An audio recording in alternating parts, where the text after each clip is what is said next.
The breakfast I wanna prepare. I mean, I've gotta cook these eggs and cut veggies. The bread's still in the toaster, it's not ready. Fresh squeeze OJ, I pour it in a glass so I can get my vitamin C before class. Hold up, I have to roll up with no rush. Throw up banana on top when it's chopped. About to eat my complete breakfast. Everything I need has been checked off the checklist. But you know I'm kind of in a rush because it's essential that I catch the bus. I absolutely have to. I'm really in a crunch. I'll be hungry again. I can't wait until lunch. This is what I'm fixing in the kitchen. This is what I'm fixing in the kitchen. Listen. This is what I'm fixing in the kitchen. This is what I'm fixing in the kitchen. Listen. This is what I'm fixing in the kitchen. This is what I'm fixing in the kitchen. Listen. This is what I'm fixing in the kitchen. This is what I'm fixing in the kitchen. Listen. The time is 11:59. Got my mind on my food and my food on my mind. Let me think. Maybe I'll start with the drink. I would like some lemonade, but only if it's pink. Or better yet, in the end, I'll have a glass of the cranberry juice blend. The kind that has cran and grape mixed together. When it comes to juice, the more fruit, the better. Plus, I have an apple straight from the orchard where they grew on the trees for me, him, or her. But I need a sandwich in my belly. Peanut butter, jelly. Well, you could say I like to keep it basic, simple and plain, and that's what makes it great. Today, lunch was a winner, but I can't wait until it's time to eat dinner. This is what I'm fixing in the kitchen. This is what I'm fixing in the kitchen. Listen. This is what I'm fixing in the kitchen. This is what I'm fixing in the kitchen. Listen. This is what I'm fixing in the kitchen. This is what I'm fixing in the kitchen. Listen. This is what I'm fixing in the kitchen. This is what I'm fixing in the kitchen. Listen. Time for dinner and I love to create. I make a whole bunch of things to put on my plate. I think I'll have rice. That sounds nice. A tall glass of water, but I don't like the ice. Maybe I should fire up the grill. No matter what I do, everything will be chill. And that's because I do it with ease. I mean, I'm comfortable, natural, and free. See, the salad on the side would taste good indeed. And while I'm at it, how about adding some green beans? All of these foods would be a benefit. Good for our bodies, so you probably should remember this. And while I'm eating, I would try and stay modest and say that I'm not that great of a cook, honest. But the truth is, I'm better than the best is. Dinner was great, and I can't wait until breakfast. This is what I'm fixing in the kitchen. This is what I'm fixing in the kitchen. Listen, this is what I'm fixing in the kitchen. This is what I'm fixing in the kitchen. Listen, this is what I'm fixing in the kitchen. This is what I'm fixing in the kitchen. Listen, this is what I'm fixing in the kitchen. This is what I'm fixing in the kitchen. Listen.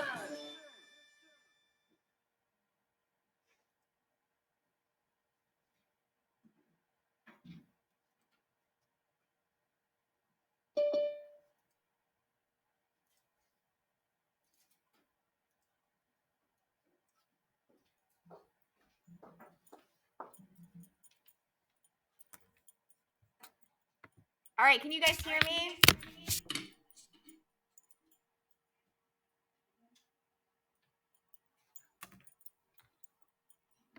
I know you guys can. Can you guys hear me? Yeah, okay. All right, so our new vocab words.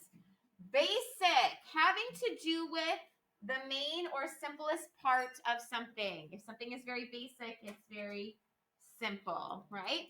I don't really know how much about coding. Everything I know is really basic. A synonym is simple. An antonym would be fancy. All right, benefit, something that is useful or helpful, that does good. What's something that benefits us right now during this hard time? Okay, masks, definitely. Anyone else online? Something that benefits us during this crazy pandemic. Something that helps us. Anyone online? You can just say it. You can take yourself off mute. Being 6 feet apart. Being 6 feet apart. Very good. Wearing masks, washing our hands. Technology has really benefited us in the classroom. Ambulance and all of the nurses and doctors. Very good. So one benefit of being an adult is that you get to make your own decisions. Okay.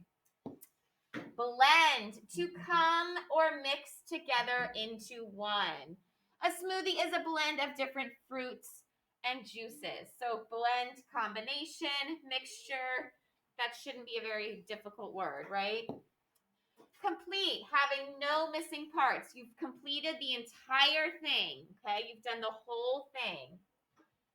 I watched the complete first season of my favorite cartoon last week. You probably are going to finish the complete first season of The Good Doctor, right? Or I don't know what season you're on. All right. Create, to bring into being, to make for the first time. Kim loves to create art in the pottery studio. Does anyone want to share something they have created lately? Something they've created lately? Talia. You created a smoothie out of what? No, a snowman. Oh, a snowman out of what? Out of chalk. Excellent. Very good. Ease. So this is a word that you might not be as familiar with. Ease. Freedom from concern, trouble, or work. I wasn't worried about the future. I was totally at ease. If you feel at ease, you feel very calm and peaceful, okay? So a synonym would be like security, calm, peace. An antonym, what do you think an antonym or an opposite word of ease would be? Someone online, raise your hand. An opposite word or an antonym for ease. Henry, what do you think? Worry. Worry, anxiety, pain. If you are anxious, you are not at ease. All right, next one. Essential. Needed, necessary, extremely important. You might hear a lot of the term essential workers right now. Those are those doctors and nurses. Essential means very important. They are needed or something is needed. If you're going to play soccer, it's essential that you have a what, everybody? Soccer ball. Soccer ball, right? How do you play soccer without a soccer ball? You can't. It is essential. What? It said I was muted. Oh, that computer's muted, but this computer is not. I know. Super confusing. Modest, not thinking too highly of oneself. If you are, let's say you are really good at basketball, but you don't go around bragging about it, that is very modest. Okay? Modest is a good thing. Yeah, you want to be modest. You're not thinking too highly of yourself. You want to be proud of yourself, of course, but you don't want to be bragging and thinking you're the best all the time. Trisha always blushes when people compliment her. She's very modest. You guys know what if you blush, what happens to your cheeks? They turn red. Yeah. So humble is a synonym for modest. And then antonyms are arrogant, conceited, vain, cocky, full of oneself is an opposite. So modest is a good thing. Raise your hand if you've ever met someone that's really modest. They don't think too highly of themselves. My friends at home, raise your hand if you've ever met someone that's modest. No one? You've never met someone that's good at something but doesn't brag about it? I know I have. All right, last one. Orchard, a place where fruit trees grow. So a synonym might be a grove. An orchard, you might find an apple orchard or some other type of fruit orchard, and it's just trees and trees of the fruit. Very pretty. Yeah, it's more like apples and pears and everything, but yes, that can be as well. Prepare, to make or get ready. Lily prepared all week for the talent show on Friday. Raise your hand if you helped prepare Thanksgiving dinner or lunch with your family members. Yeah. So I know my mom we ended up ordering food from Pine Valley Market. We didn't feel like preparing a bunch. That's awesome. Yeah, so prepare means to make or get ready. All right, so those are your flow caps for the week. My first question for you, and you're going to write it on your whiteboard, is so today we're going to be we're going to be starting a new book, Can You Fly High, Wright Brothers. And our essential question is, how can I use text structures to navigate, which means like move around, fact-filled text. So before we start, I have two questions for you. You're going to write both on your whiteboard, so you can do like number 1 and number 2. I want to know, I'll do them in different colors. First, what do you know about biographies? You don't have to write the question, just the answer. So you're going to tell me what you know about biographies. And then 2, you're going to activate your schema and you're going to tell me what you know about the Wright brothers.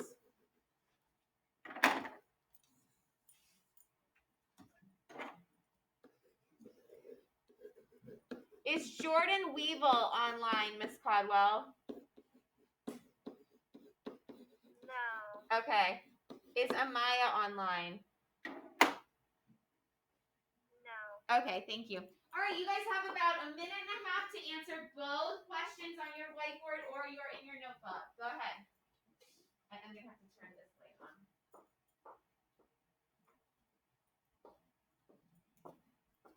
What do you know about a biography?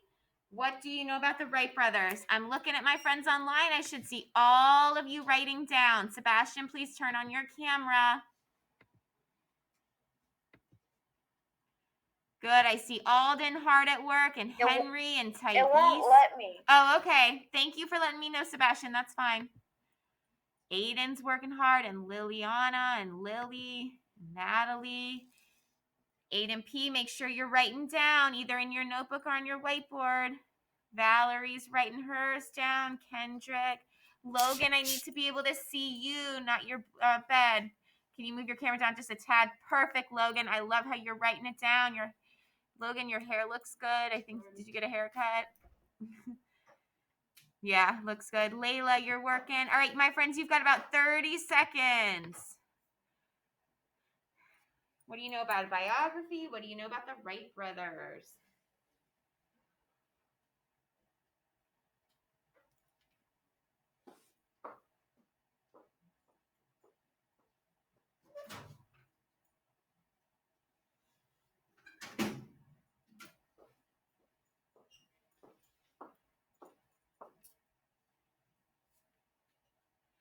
If you're done, I just want you to be thinking, what do you know about the word chronological order? What do you know about that word? Just be thinking. You don't have to write that one down, but be thinking about that. All right, and hold up your whiteboards in class. Hold up your notebooks at home. I'm calling on 3 random folks. Hold up. Up. Bryson, what do you know about biographies?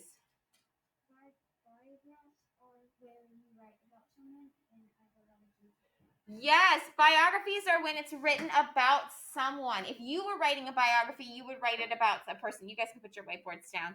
If you're reading a biography, you're reading about a person's life. Someone else at home, you guys can put, Alden, what else do you know about a biography? You guys can put your notebooks down or your whiteboards down, my friends at home.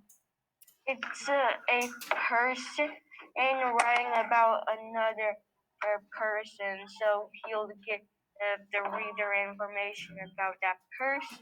Fantastic. And it's not written by them, right? It's written by someone else. That would be an autobiography if it's written by them. Can everybody say with me, is biography fiction or nonfiction? What category? What is it? Not Is it fiction or nonfiction? Nonfiction. Nonfiction. Very good. It is true facts about a person's life. All right. Now, what do you know about the Wright brothers? Someone in Miss Caldwell's class. What can you tell us about the Wright brothers? They created the airplane. They created the airplane. Remember we did that math assignment with Miss Caldwell about the Wright brothers memorial in Kitty Hawk? They created the first airplane. Does anyone know where they created the first airplane? Ryan? think it was in in the outer Banks. Outer Banks of North Carolina. Yeah. So we're gonna say in NC, which in the Outer Banks. I was thinking of that, but I wasn't sure. And they created the first airplane. So we're going to be reading about them today. And then my last question that some of you started to think about in your mind, raise your hand if you've heard of chronological order. Addison, what do you know about chronological order? Chronological order is like a sequence. Like it's one event followed by another, followed by another, followed by another. That is perfect. She said order.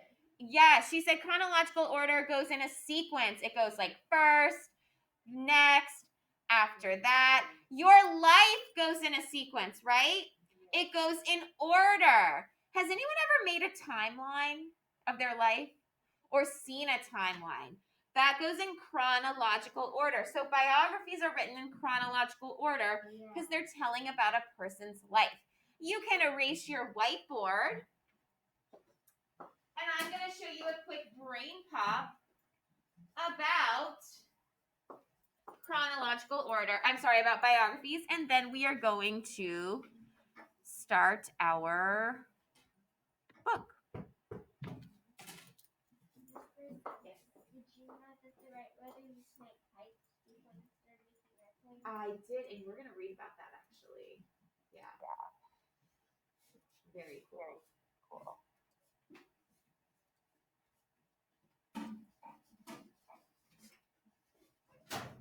And then Addison, you want to get the lights.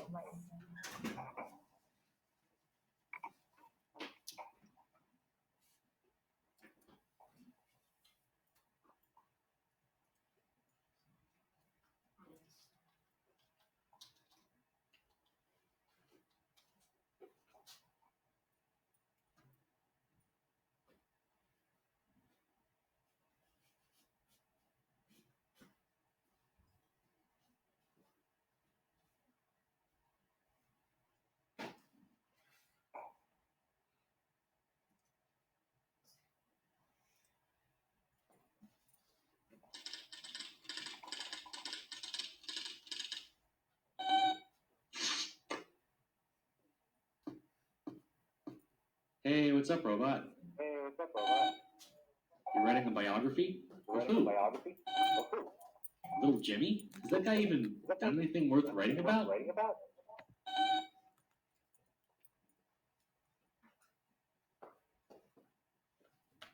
Wow, I had no idea.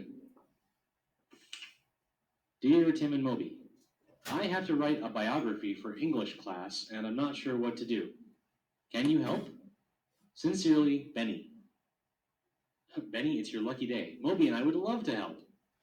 Simply put, a biography is the story of someone's life. But, of course, there are many different kinds of biographies. Some are long, scholarly works that take years of painstaking research to produce. Some are written quickly and cheaply to cash in on the fame of a popular celebrity. And others fall somewhere in the middle. They're reliable and well-researched, but not too dense or difficult to read. Right, there's also autobiography, in which someone tells their own story. Sometimes called memoirs, autobiographies allow people to reflect on their lives and share their memories, thoughts, and feelings.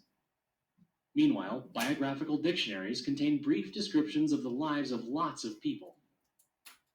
And biographies can even take the form of movies, websites, and TV shows. Right, your biography of little Jimmy. I was just getting to that.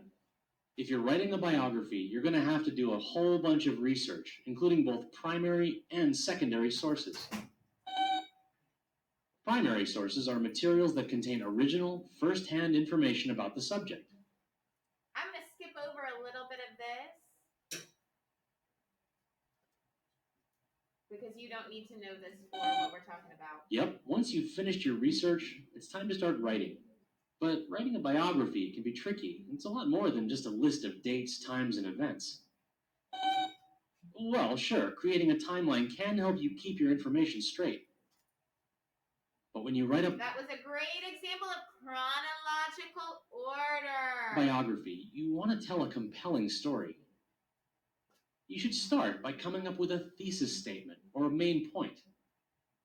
If you're having trouble, looking for patterns in your subject's life can help. For example, will your biography tell the story of a robot who spent his whole life working tirelessly to achieve his dreams? Is it about a robot who went through a dramatic series of ups and downs before finally finding happiness? Or is it the tragic tale of a robot who had everything, only to lose it all? No, it doesn't have to fall into one of those categories. I'm just throwing out examples. Anyway, to keep it interesting, you should stick to the key events of your subject's life. Like, you don't have to spend pages detailing everything little Jimmy did in 5th grade. Instead, focus on his time with the Beatles and his experience at the Robot Olympics. And be sure to include plenty of interesting details. Glad you asked. There are a number of questions you can answer when you're writing a biography. Like, what influence did your subject have on the people around him? And what influence did they have on him? How would the world be different if he'd never been born? What adjectives describe him best? How did his childhood shape the rest of his life? If you're stumped, you can always read through published biographies and examine how the author approaches her subject. You ready to write? Terrific!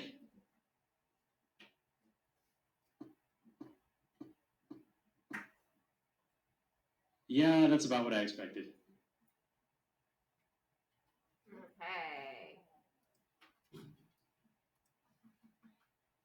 So here we've got, and my friends at school, you have this chronological or sequential order. That's what we're going to be focusing on and paying attention to today. It describes events in the order they happened or tells the steps to follow to do something or to make something. Here are some key words that you might see when you're doing chronological order. First, second, next, then, before, after, finally, following, now, soon, later. That's also going to help you in your writing when you write about a person, okay? We are going to glue that in our notebook later. But let's get started reading.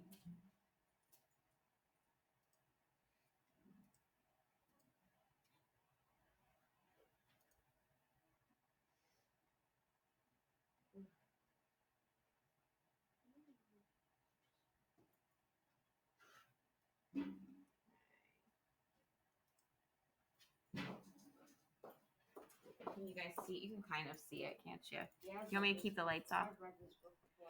Can you fly high? Wright Brothers. And we activated our schema earlier, and we said that we know that the Wright brothers invented the first plane. It was in the early 1900s. Okay? So we are going to read. I'm going to read a little bit about them today. You've got your whiteboard ready to go, correct? All right. And what do we see at the very beginning? What do we see at the very beginning? What is this, everybody? My friends at home, say it with me. Table of contents. Very good. This tells all the chapters and the page numbers that they start on. This has a lot of chapters. Yeah. Okay. All right. So right away, who were the Wright brothers? We've got a photograph. There's a nonfiction text feature that shows Wilbur and Orville. Those are our two names. You don't hear those names very often anymore, do you? Wilbur and Orville? No. So follow along with your eyes as I read aloud. I might even do some popcorn reading where I have someone else read for us, okay? The Wright brothers were Wilbur and Orville Wright. They made history by building and flying the first airplane powered by an engine. Their first successful flight took place on December 17th, 1903. So how many years was that? On December 17th, how many years ago was that? Like 117 years ago. Pretty cool. 97 plus 20. Within a few years, airplanes completely changed the world. 117 years ago, I think. Yep.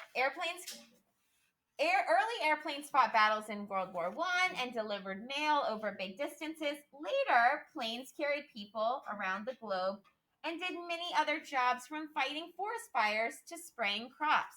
Raise your hand if you have ever been on an airplane. Anyone in here? Anyone at home ever been on an airplane? Some of us have. Good. It's come a long way since 1903. Airplanes have changed a lot since the Wright Brothers' invention, yet modern planes still work much like the first airplane. From 1903 to today, the sky is the limit. So that's giving us a brief introduction of our two brothers that we're going to be reading about. So first we're going to read about the older brother. Who was the older brother? Wilbur Wright was older than Orville. He was born on April 16th at a farm near Millville, Indiana. In 1867. Wilbur was the third son of Milton and Susan Wright. The father was a minister and later a bishop, so he worked at the church. His church duties sent him to different parts of the country. To stay together, the family often moved. So they would move with him. Axel, I need your hood off. On this page, I do want you to do a stop and jot as I'm reading. So I'm not going to stop, but you can pause and do a quick stop and jot as we're reading this chapter. Excuse me. Wait, can we do it from the page we just read? Nope, it's got to be what we're about the older brother. People said that young Wilbur was quiet and serious, like his father. So we know that he was quiet and serious. Wilbur enjoyed reading and studying. He spoke slowly and rarely got angry. So he seemed pretty calm. He was very at ease, right? In other ways, Wilbur was like his mother. Susan Wright was busy, active, and very good at fixing things. While her husband was away, Mrs. Wright ran the house and took care of the children. Wilbur helped his mother and became good at home repairs. So we've just learned a lot about Wilbur. Make sure you get your stop and jot down. Just something quick. A lot about Wilbur, the older brother. Natalie, give me one thing that you jotted down about Wilbur. What can you tell me? One thing that I jotted down about Wilbur is that when his dad was away, he would help his mom with everything, and he became good at home repairs because he helped her. Yeah, he helped her fix things around the house. Good. My friends at school, show your teacher what you've written down.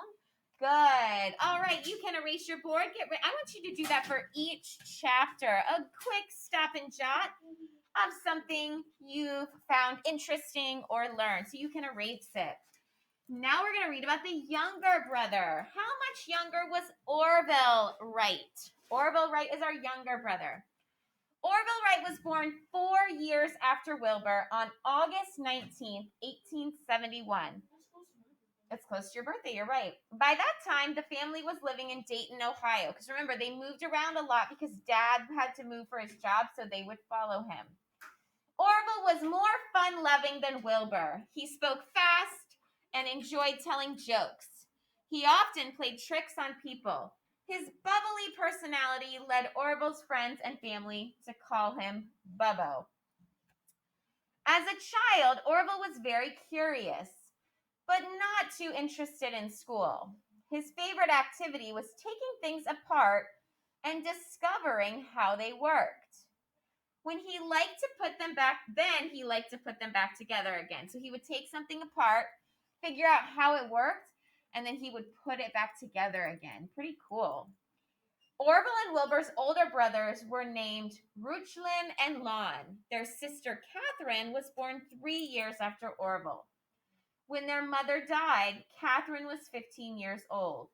She kept house for her brothers and father until she left for college. So Catherine when they say kept house, means like she probably did a lot of the cooking and the cleaning that the mom would have done. So Orville is very different from Wilbur. right? Wilbur was very serious. He talked slow. He was more loving. He was caring, and then Orville was what? He was very loud and had a bubbly personality. Did he really like school? No, he was very active. All right, I want to see you guys hold up your whiteboards. My friends at home, hold up your whiteboards. Brayden, tell us one thing you wrote down.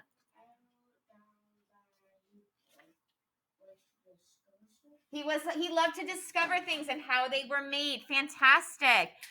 Justin, what did you jot down about Orville?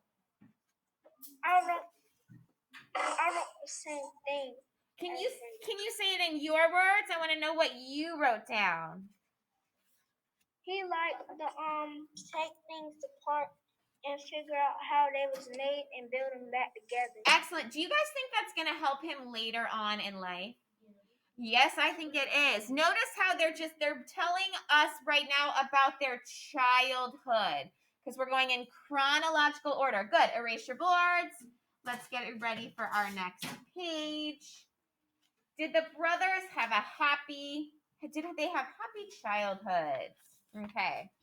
Remember, you're doing a stop and jot for each chapter, and each chapter is usually just 2 pages. The Wright children grew up in a home that was strict but loving. And here is a photograph of their house right here. So they had a lot of rules, but they also had parents that really loved them and cared about them. Their parents encouraged the children to follow their own interests and always ask questions. The children had many books, and the brothers did lots of reading. So they were avid readers. They were bookworms. Wilbur once said, "From the time we were little children, my brother Orville and myself lived together, played together, and worked together, and in fact, thought together. The brothers were so close that they would often finish each other's sentences." So they were very close. Together, Wilbur and Orville made a good team. Wilbur usually thought up things they could make. Then Orville, with Wilbur's help, built the objects from scraps of wood or metal they found around the house. And here is a picture. This is an illustration of them picking things apart with the wood and the scraps and putting them back together. Okay? All right, get your jot down. Someone in Miss Codwell's class, what is a stop and jot that you did about their happy childhood?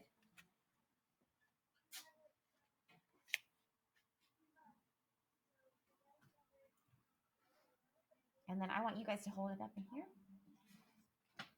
Kaya said that the brothers, they read a lot, and then they were so close that they could finish each other's sentences. Yes, very good. 2 great things. All right. Our next page, you can erase your board.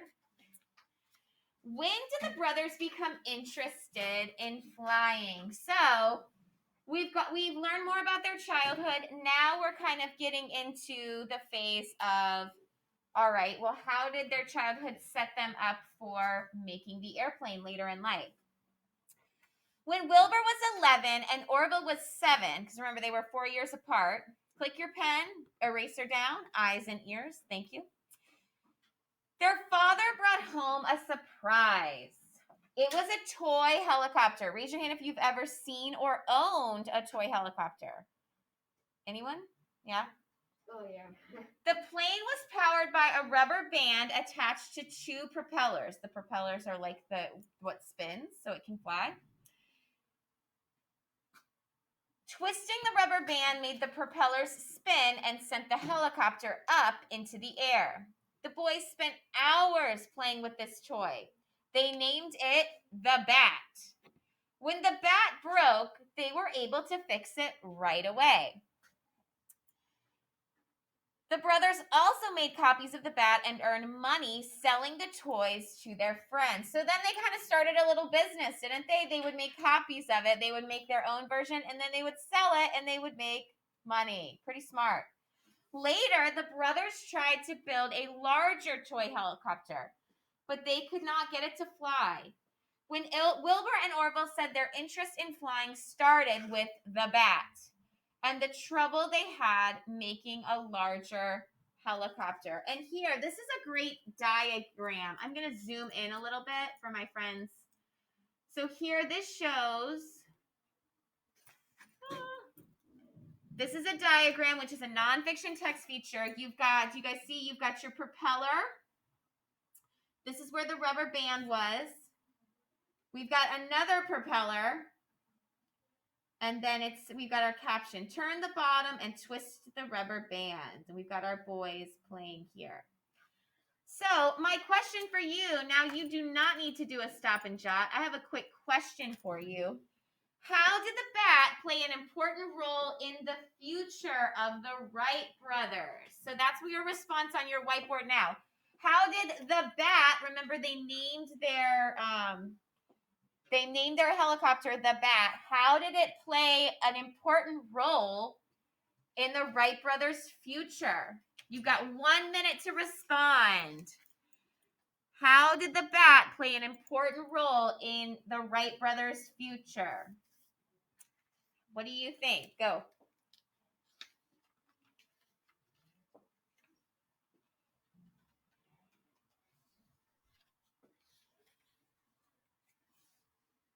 All right, Ryan, you got about 45 seconds. How did the Bat play an important role in their future? Think about what they did with the Bat. If you're struggling, think about what they did with the Bat.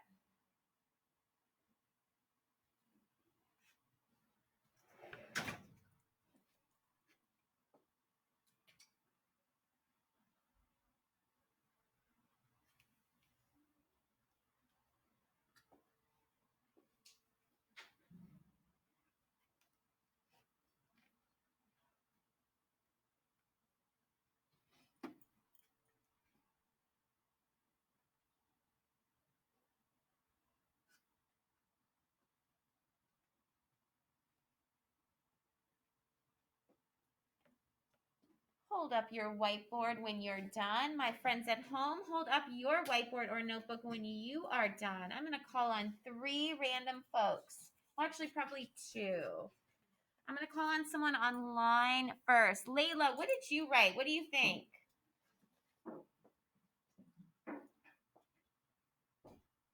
I wrote that it helped them encourage them to build a bigger one. Okay, it encouraged them to build a bigger one. Okay. What else? What are you thinking, Bryson? What'd you write down? It gave them that interest in flying. It really got them interested and taking it apart, putting it back together. Very good.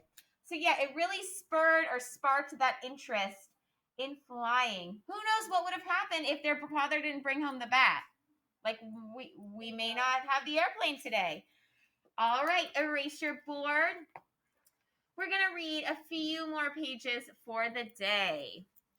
Did the Wright brothers go to college? This is just a 1-page chapter.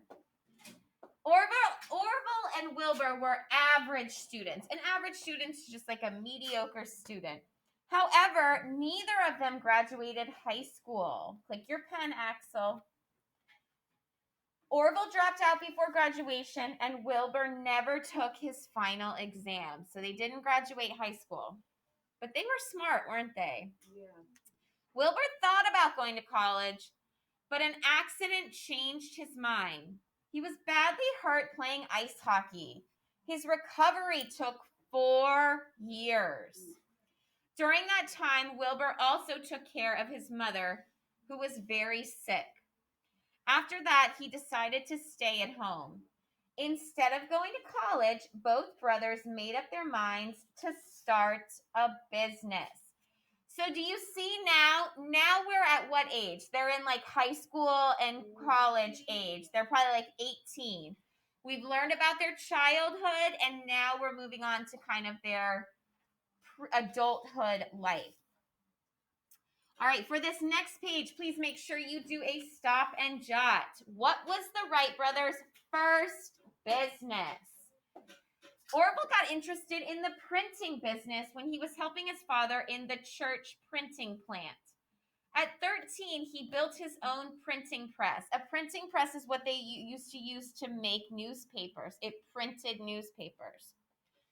With the help of Wilbur, Orville made his press out of scrap metal, an old tombstone. You guys know what a tombstone is, right? Yeah. In a graveyard? Yeah. And firewood. A tombstone is like when they bury someone, you've got the little stone where it says, may blah, blah, blah, rest in peace. It's like the sign. It's usually made out of like, I don't know, it's made out of different items. Sometimes a big type of stone, sometimes metal. I don't know how, he must have taken an old tombstone. I really don't know. That's a good question. At first, Orville and Wilbur put their homemade printing press to work, doing small printing jobs for friends. Later, they published a weekly newspaper called the West Side News. And you can see right on the screen, I'll zoom in, you can see their West Side News newspaper. So it came out every week. The first issue came out March 1st, 1889. Wilbur was 21 and Orville was 17. After a year, Orville and Wilbur changed the West Side News to a daily newspaper. So it had been weekly where it came out like maybe every Sunday. And then they changed it to a coming out every day, which is hard. That's hard to put out a newspaper every single day. But 3 months later, the paper failed. The brothers went back to being printers. They mostly made business cards, wedding invitations, and posters. And I'm going to read the caption right next to the West Side News. It says, Wilbur was editor and Orville was publisher of the West Side News. Notice the advertisements on the right side. On the right side. I can't really see much. So you are stopping and jotting. And then we're going to read one more page after this. So give me a quick stop and jot of their first business. Hold it up. Addison, what did you say? What's your stop and jot? You found it interesting that they used a part of a tombstone to make the printing press. Good. All right, Alexis, then Kendrick. What were your stop and jots? Alexis first. What did you find interesting from this page? I was going to write the same thing as Addison. No, boys and girls, I don't want to hear I have the same thing as Addison. I want you to say it in your own words, okay? Can you, Alexis, do you mind paraphrasing and saying in your own words? Because I still want to hear what you guys put down. It may be similar, and that's totally fine. Kendrick, what did you say? What did you stop and jot? That the Wright brothers' first job was a newspaper job. That it was a printing press. Very good. All right. Your exit ticket will be on this next page. You are welcome to write it down, but you are going to give it to me in the chat. Do you guys want to write it down on a sticky note? I would love that. So my friends in the classroom, take out your sticky note.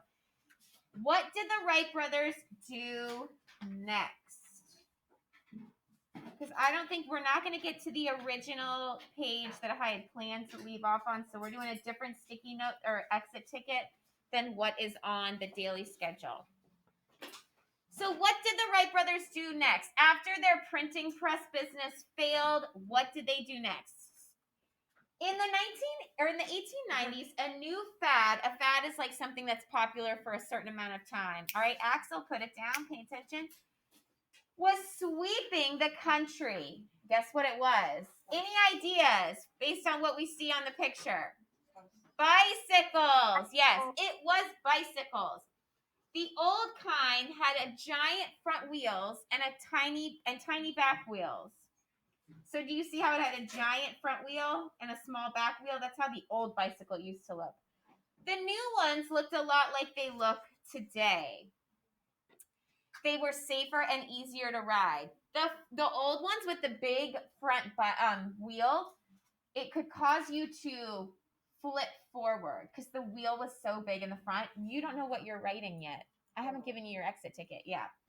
So that's why they kind of changed and they went with the new form of the bicycle. Wilbur and Orville were among the first in Dayton to own the new bicycles. Wilbur enjoyed going for long rides into the country. Orville was more interested in racing. Of course, both brothers were able to fix their bikes when anything went wrong. Soon, people began asking Wilbur and Orville to repair their bikes. By 1892, the Wright brothers decided to close the printing shop and open a bicycle store. They sold, fixed, and rented bikes, and even began building their own bicycles. Wow. So what I want you to do on this page is I want you to find 2 transition words that are on this page that show that it is in chronological order. My friends in the classroom, on your notes page under chronological order, you have transition words like first, later, next, after that. So all you're writing are 2 transition words that you see on this page. Please write it in the chat. So I really only need 2 words. Let me turn the lights off so you guys can see. And I can zoom in as well.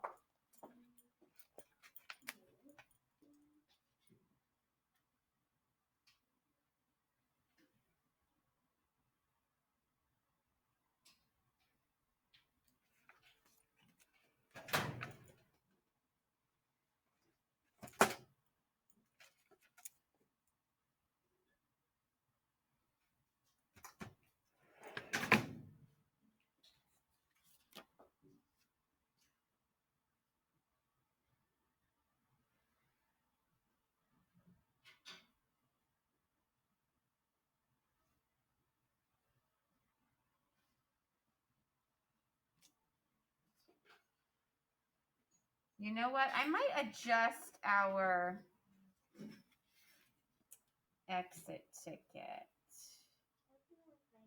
I know. Just give me one. Just give me one. The other one might not be on this page. It might be on the next page. There is one in the heading. I will give you a hint. There is one in the heading. Oh, I see it. There is one in the heading. So if you can find 2, that's great. If you can only find 1, that's fine with me. And then you are writing it in the chat. You guys can put the sticky note.